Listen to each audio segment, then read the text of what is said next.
Partaidh chomhlath Breith Rosaidh le Patrick Yee. Tiundar an dulach nuair a cloinn sibh an ghlac.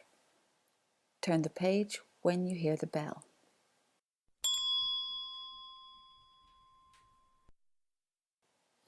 Jo chomhlath Breith Rosaidh. Cuidigh sin Rosaí a foscail ar caistim. Jevis tú féin ar a phost. Caist chomhlath Breith, Ceis, Teddy.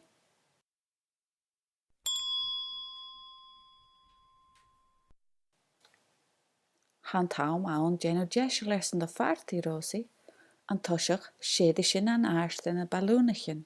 Uis, uis, uis. Dén da a héir a balún mhór. Buie, uanja, geal.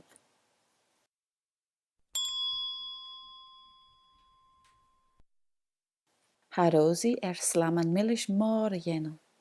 Seo é tían, plup, plap, plup, plap. Dém fer a fis tuach clacha son a bhí currudan mun cuairst. Spáin, Bála, Leonid.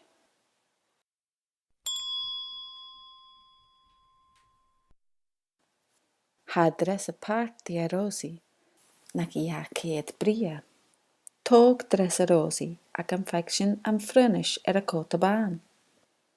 Dén Joan a vis Rosaí a cur ura, dres a partaí, cóta bán, dúile.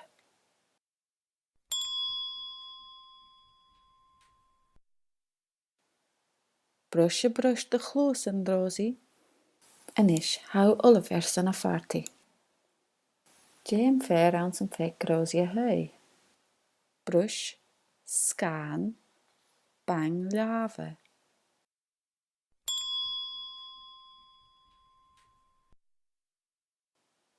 Ding dong, Coheg an doras Rosaí, sé ulim agus mari haun.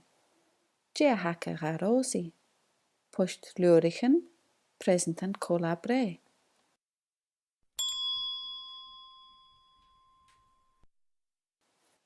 Mél an neach a Rosaí, yum, aber tia áling.